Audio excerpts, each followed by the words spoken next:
ભારે વરસાદની સાઇડ ઇફેક્ટથી શહેરની કેટલીક બિલ્ડિંગોની ધૂરાધ્રુજી રહી છે। આજે એમજી રોડ પર વર્ષો જૂનું બિલ્ડિંગ હલી ગયું હતું।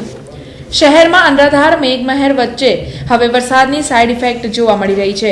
ગત રોજ માધવ પાર્ક પડી ગયા બાદ આજે એમજી રોડ પર આવેલ 150 વર્ષ જૂના સેવક ભવનના પાયા નમી ગયા હતા। સેવક ભવનની બિલ્ડિંગ ધડાકા સાથે હલી ગયું હતું, જેની જાણ થતાં ફાયર બ્રિગેડના લાશ્કરો ઘટના સ્થળે પહોંચી ગયા હતા। ફાયર બ્રિગેડે સેવક ભવન બિલ્ડિંગ સીલ કરાવી હતી। સેવક ભવન બિલ્ડિંગ નીચેની દુકાનોને પણ ખાલી કરવામાં આવી હતી।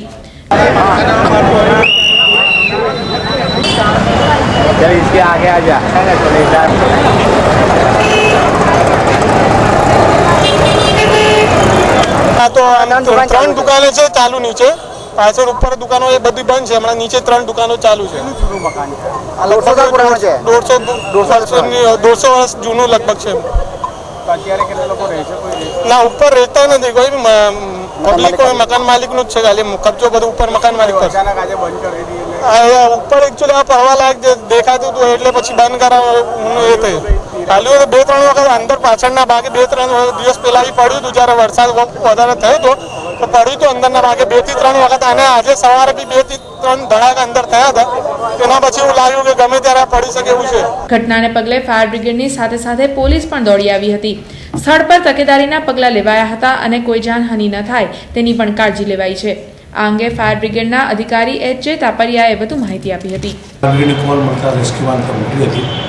તાત્કાલિક વોર્ડના એન્જિનિયરોને બોલાવેલા હતા અને સ્ટ્રક્ચરલ એન્જિનિયરનો અભિપ્રાય લેતા વોર્ડના એન્જિનિયરે જણાવ્યું કે આ મકાન ભયજનક છે, માટે એને તાત્કાલિક ઇલેક્ટ્રિસિટી બંધ કરાવી, ગેસ બંધ કરાવી અને સીલ કરી દીધેલ છે। અને નીચે 3 દુકાનો છે એ ખાલી કરવાનું મામલો પણ કહી દીધું છે, ત્યારે ખાલી કરી નાખેલું છે।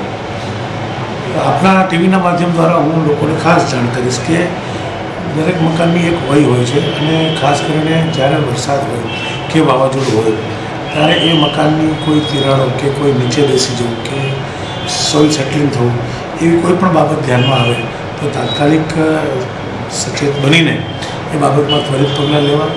અગર ખૂબ જૂનું મકાન હોય તો ખાલી કરીને બહાર નીકળી જવું। અન્ય કોઈ કોલ ફાયર બ્રિગેડને મળ્યા નથી। એકંદરે વડોદરા શહેરમાં શાંતિ રહે છે।